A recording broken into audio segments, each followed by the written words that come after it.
หนุ่มหล่อดำขาวหนุ่มหล่อดำขาวเตรียมนอนแล้วเหรอหนุ่มหล่อดำขาวเขาเป็นเพื่อนเดียวกันกับทรัพย์ทวีเมื่อก่อนก็อยู่ในบ้านนู้นบ้านใหญ่ตอนนี้ข้างในนู้นเจ๊นวรัตน์กวนก็เลยออกมาอยู่ด้วยกันข้างนอกนี้เตรียมนอนแล้วนะลูกนะกินอาหารเสร็จแล้วร้อยแล้วนะอาหารเย็นทรัพย์ทวีหนุ่มหล่อดำขาวแพนด้าเทาขาวใหญ่บุญส่งขี้อ้อนปกติอยู่บนหลังคาตอนนี้ลงมาข้างล่างได้แล้วเนาะเพื่อนไม่กวนแล้วเนาะ ก็ไม่กวนแล้วเนาะนี่ใครอันนี้พี่หนวดแพนด้าหนวดก็อยู่ตรงนี้ด้วยกันวันทวนสบายดีเล่นกับเพื่อนได้นะเล่นกับเพื่อนเล่นด้วยกันก็ไก่เตรียมข้าวนอนได้แล้วลูกเลยเตรียมข้าวนอนได้แล้วนะกินอาหารแล้วก็เตรียมข้าวนอนแล้วใกล้ค่ำแล้วลูก ใกล้ค่ำเด็กก็จะนอนกันแต่เขาจะทะเลาะกันอยู่หนุ่มๆกับสาวๆทะเลาะกันจุดเข้ามาในบ้านใหญ่เด็กๆกินอาหารกันแล้วก็เตรียมพักผ่อนกันลูกนะพักผ่อนหรืออ้อนหลวงปู่มันเด็กๆชอบอ้อนหลวงปู่กันนี่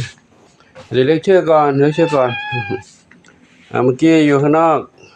เดี๋ยวเริ่มใหม่ ข้างนอกเรียกผ่านไปแล้วตอนนี้เข้ามาข้างในแล้วข้างนอกมีพี่หนวดแพนด้าขาวเทาขาวใหญ่จามจุลีศรีสุดาบุญทรงหนุ่มหล่อดำขาวแล้วก็ใครแม่สีทองอยู่ข้างนอกนะนั่นอีกหนึ่งทรัพย์ทวีไปอยู่ข้างนอกแล้ว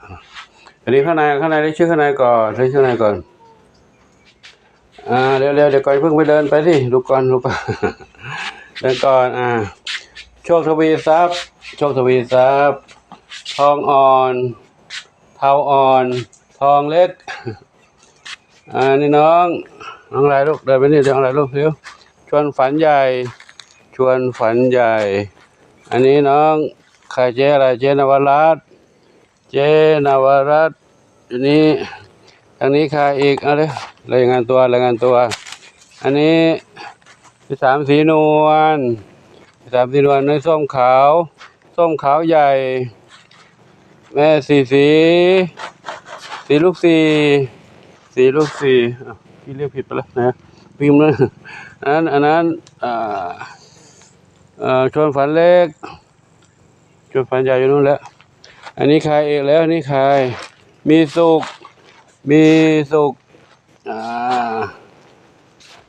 ดวงฤดีสีหน้าส้มชอบปากกาวิ่งมาโน่นใครชอบปากกากิ๊บวิ่งมานี่ใครอีกวิ่งหลบทำไมมาดูหน่อย เพชรดำน้อยอยู่นั่นนะเพชรดำน้อยไปแล้วเข้าไปแล้วอันนี้บุญชัยน้ำเพชรอยู่ในนี้น้ำเพชรอันนี้ปุยฝ้ายน้ำเพชรอยู่นั่นน้ำเพชรอ้อนน้ำเพชรปุยฝ้ายอยู่นี่นะกูเรียกชื่อก่อนลูกครบหรือเปล่าเรียกชื่อก่อนครบหรือเปล่าอย่าเพิ่งขยับไปไหนดูก่อนอยู่กับที่ยืนตรง ไปนู่นแหละหนึ่งเดียวอยู่นั่นกี้ทางนี้ใครอีกมาทางนี้ก่อนใครอยู่บนนี้อันนี้สีแว่นดำอยู่ตรงนั้นนะมาด้านนี้ใครดำเล็กหางกวักอยู่ตรงนี้ดำเล็กหางกวักอันนี้ส้มขาวเล็กอยู่ตรงนี้ครบไปยังเนี่ยใครไม่ได้งานตัวนี่น้องอะไรนะดวงฤดีอันนี้มาที่กินอาหารกันแล้วเนาะ กินอาหารกันแล้วเดี๋ยวจัดอาหารมื้อกลางคืนอาหารเม็ดอันนี้หนึ่งอนงก่อนยังไงจ้ารายงานตัวก่อนหนึ่งอนงเป็นไงแข็งแรงดีไหมลูกตับใหญ่หนึ่งอนงไปดูข้างนู้นก่อนน้องอะไรน้องขาวเทากับดำสนิท อืมโอ้แมวเหมียวเข้ามาในนี้เลยจำไม่ได้เลยใครบ้างเนี่ย เลยเรียกไปถูกแล้วเรียกไปถูกแล้วใครบ้างไม่รู้เรียกผิดไปแล้วมั้งเรียกครบแล้วยังไม่กวดไงที่ลูกนี่ใครเนี่ยโชคทวีทรัพย์กับสามสีนวลเด็กเด็กเด็กเด็กเด็กเด็กวิ่งมาวิ่งมาหลวงปู่เดินไปไหนก็เดินตามเลยหลวงปู่เรียกไม่ถูกเลยเอ้าใครยังไม่เรียกไม่ครบเลยบนนั้นอีกหนึ่งเหมียวใครนั่นน่ะเท้าเล็กเท้าเล็กอยู่ได้หนึ่งเหมียวไม่ได้เรียกชื่อเลยเท้าเล็กอยู่ได้อีกหนึ่งเหมียวเล่นกันแล้วเล่นกันแล้วเดี๋ยวก็พักผ่อนแล้วนะพักผ่อนนอนหลับเล่นด้วยกันด้วยดีมีความรักความสามัคคีอยู่ด้วยกันสุขสันต์สบายใจเด็กวัดโป่งชัยแจ้ห่มลำปางพรุ่งนี้ตื่นเช้ามาพบกันใหม่แต่น้องเหมียวพบหลวงปู่ตลอดหลวงปู่อยู่ตรงนี้นะนอนด้วยกันตรงนี้ก็วันนี้ก็ขอนำภาพบรรยากาศยามเย็นใกล้ค่ำแล้วหลังอาหารเย็นน้องเหมียวริ่งเล่นกันสนุกสุขสันต์สบายใจให้กับทุกคนทุกท่านได้รับชมเนาะก็ขออนุโมทนาสาธุขอบุญกุศลทั้งหลายจงเป็นภรวะปัจจัยนุนำคำชูให้ทุกคนทุกท่านที่มีความรักความเมตตาต่อน้องเหมียวให้ความช่วยเหลือเรื่องอาหารการกินที่อยู่อาศัยยารักษาโรคพร้อมทั้งดูแลเรื่องการทำหมันทำวัคซีนพูดถึงการทำหมันก็วันที่19นี้2เหมียวนะ19 2เหมียวแล้วก็ถัดไปนะเดี๋ยวรอปัจจัยก่อนเนาะ ปัจจัยถ้าปัจจัยพร้อมก็ต่อไปอีกก็คือน้องพรุ่งวันที่19นี้น้ำเพชรกับปุ๋ยฝ้าย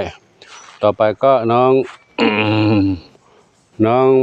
ดำหนวดกับหนึ่งอนงต้องไปใหม่เนาะแล้วก็มีใครอีกก็ทยอยไปเรื่อยๆมีอีกเยอะมีหลายอยู่ หนึ่งอนงแล้วก็ต่อไปก็ถ้าน้องเหมียวน้ำหนัก2 กิโลหมอบอกทำได้เลยเนาะ2 กิโลทำได้เลยเพื่อจะได้ให้เขาได้อยู่อย่างปลอดภัยจะได้ไม่ต้องไปรอเวลานั้นเวลานี้ถ้าเราพร้อมก็นำไปก่อนได้เลยเดี๋ยวค่อยคัดไปอีกครั้งหนึ่งเนาะก็จะมีน้องมีสุขกับน้องหนึ่งเดียวก็มีสุขเริ่มคงจะทันเวลาพอดีหลังจากน้องวันนี้ไปทำหมันกลับมาแล้วเนาะกับขอโมทนาสาธุขอยุติคลิปนี้ไว้เท่านี้ก่อนเนาะเดี๋ยวพบกันใหม่ในคลิปต่อไปขอความสุขจงมีแด่ทุกคนทุกท่านทั่วกันทุกท่านทุกคนเทินนี่น้อง3 สีนวลแข็งแรงดีแล้วอ้วนทวนตุยนุ้ยเดี๋ยวน้อง2 สีน้องขาวเทากับดำสลิดก็เดี๋ยวคิดว่าคงจะอีก2 วันคงจะปล่อยออกมาได้แล้วเนาะ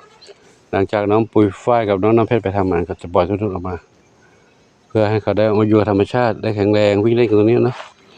ทำมันแล้วไม่เป็นไรละก็คงไม่เมียผู้หญิงคงไม่กัดกันเท่าไหร่ไม่เหมือนผู้ชายความห้าวต่างๆก็ลดลงไปหมดหลังจากทำมาแล้วนะครับผมก็จบที่นี้ก่อนเนาะเดี๋ยวพบกันใหม่คลิปต่อไปช่วยมีสุขสาธุอายุวันโนสุขังพระลัง